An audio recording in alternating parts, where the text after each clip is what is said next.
Hello everyone, and welcome to our channel. Who created it and how? Today, we're diving into the fascinating story of an object most of us use every single day without a second thought. Have you ever gazed at your reflection and wondered, who made the first mirror?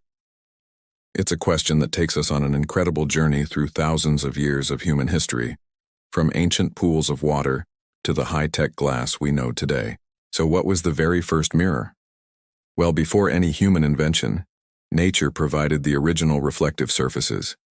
Imagine our earliest ancestors, long before cities or even villages, catching a glimpse of themselves in a still, clear pool of water.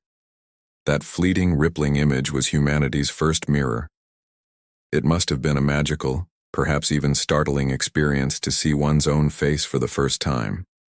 The sky, the trees, and now, a human face staring back from the water's surface.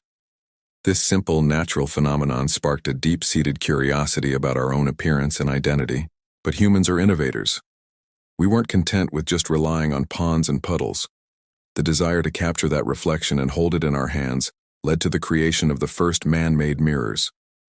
The earliest examples we've found date back an astonishing 8,000 years to what is now modern-day Turkey. Archaeologists in a place called Çatalhöyük discovered pieces of a volcanic glass called obsidian. This naturally occurring black glass was meticulously ground down and polished to a very high sheen. Creating these obsidian mirrors was no easy task. It required immense skill and patience.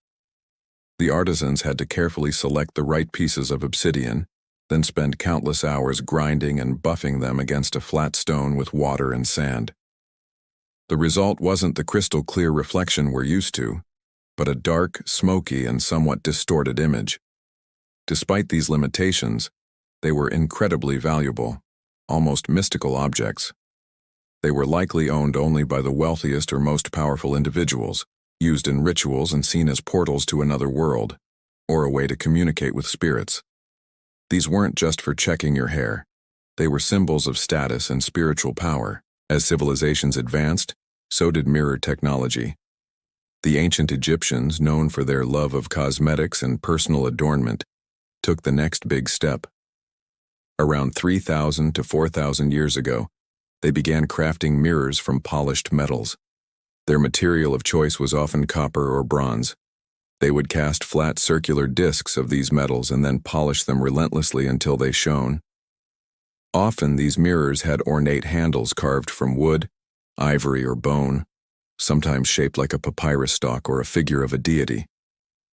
The reflection from a polished bronze mirror was warmer and more golden than the dark obsidian, but it still required constant maintenance. Tarnish was the enemy. These mirrors had to be polished frequently to keep their reflective quality. The Romans inherited and refined this metal mirror technology. They were masters of metalworking and produced high-quality mirrors from polished bronze, tin, and even silver. A polished silver mirror could produce a remarkably clear and bright reflection, much closer to what we would recognize today. However, just like the Egyptian mirrors, they were expensive and prone to tarnishing. Owning a silver mirror was a true luxury, a sign of immense wealth. The Romans also experimented with glass, sometimes placing a piece of metal foil behind a small glass disc, but the quality of their glass wasn't good enough for this to become widespread. The glass was often greenish and full of bubbles, making for a very poor reflection. For centuries, polished metal remained the standard for mirrors. The technology didn't see a major leap forward until the Renaissance, and the city at the heart of this revolution was Venice, Italy. During the 15th and 16th centuries, the glassmakers on the island of Murano near Venice guarded their secrets fiercely. They had perfected the art of making clear, flawless, cristallo glass. This superior glass was the key. The Venetian artisans developed a new method for mirror making that was light years ahead of anything before. They would create a perfectly flat sheet of glass. Then they would apply a thin, reflective layer of a tin mercury amalgam to the back. This process was incredibly difficult and dangerous. The toxic mercury vapors were a constant hazard to the workers. But the result was breathtaking. A mirror with a brilliant, undistorted reflection that was far superior to any polished metal. Venetian mirrors became the envy of Europe. They were a symbol of ultimate luxury and sophistication, found in the palaces of kings and queens. The secret of their creation was so valuable that any glassmaker who tried to leave Venice with the knowledge could face severe punishment. For over 150 years, Venice held a virtual monopoly on high-quality mirror production.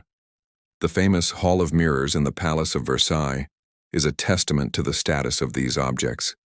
It was an audacious display of wealth and power, showcasing hundreds of large, expensive Venetian-style mirrors. But secrets can't be kept forever.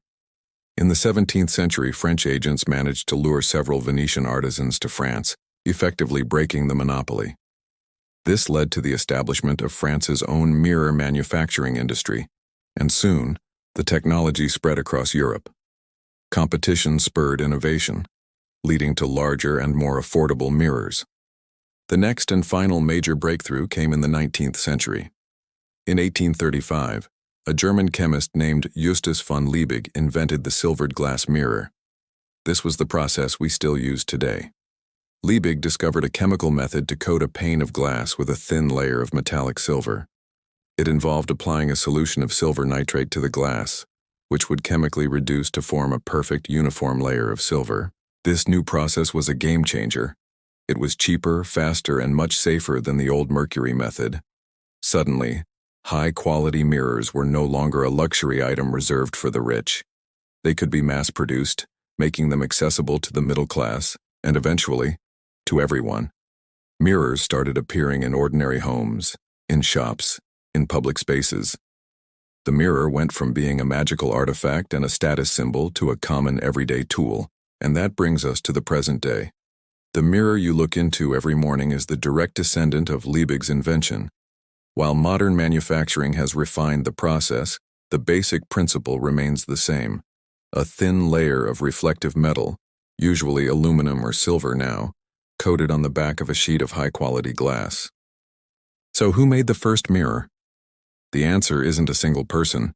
It's a story of collective human ingenuity spanning millennia.